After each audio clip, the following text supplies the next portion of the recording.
Hey everyone, welcome to Draw My Saint, where we dive into the unique lives of inspiring faith leaders. This week, we are talking about St. Cecilia. Let us know in the comments below what you think of her story and which saint you want to see next. St. Cecilia was an early Christian martyr from the 2nd century. She was born to a wealthy Roman family, and when she was very young, she took a vow of virginity. Because of her purity, she was able to see her guardian angel. She was later given in marriage to a pagan noble named Valerian.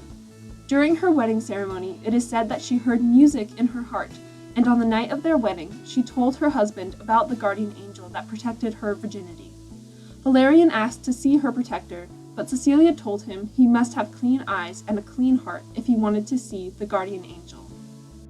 Perhaps guided by curiosity or by love, Valerian traveled about 3 miles on foot to be baptized by Pope Urbanus. When he returned, he saw Cecilia with her guardian angel beside her. The angel then crowned Cecilia with a garland or wreath of roses and lilies.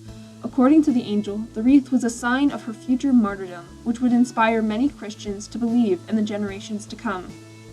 With Cecilia's influence, Valerian became very faithful, and out of love for his brother Tiburtius, Valerian asked the angel for his brother to be baptized and brought to the faith.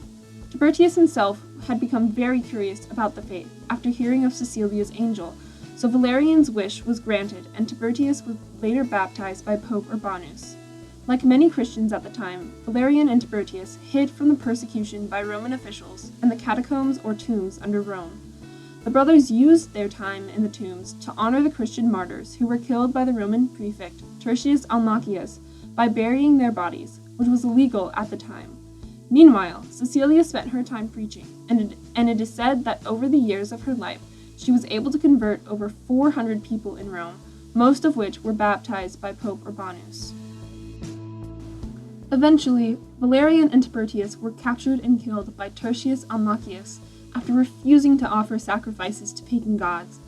Even after the tragic deaths of her husband and brother-in-law, Cecilia continued to preach and practice the faith. But she too was eventually captured and sentenced to be suffocated by steam in the Roman bathhouses. But Cecilia was not easy to kill. Miraculously, Cecilia managed to survive for a full day and night, despite the excessive heat the Romans pumped into baths. It is said that she didn't even break a sweat. When Almachius heard that Cecilia wasn't dying, he ordered an executioner to cut off her head. The executioner struck her 3 times, but once again she managed to survive for a while. The executioner was unable to fully cut off her head, and she didn't bleed out until 3 days later. Before she died, Cecilia asked Pope Urbanus to convert her home into a church.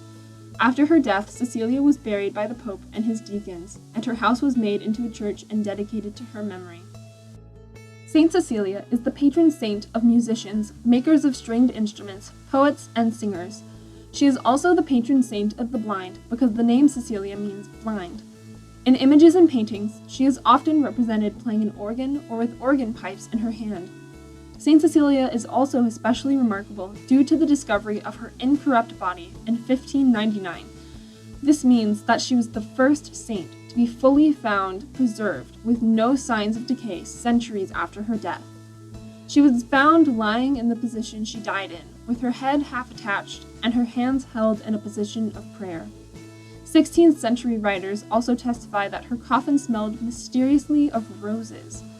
Her feast day is November 22nd, and her day of canonization is not specified, but her popularity as a saint grew largely during the time of Pope Gelasius, around 496, when her name was introduced into the sacramentary, or book of prayers and directives in Mass.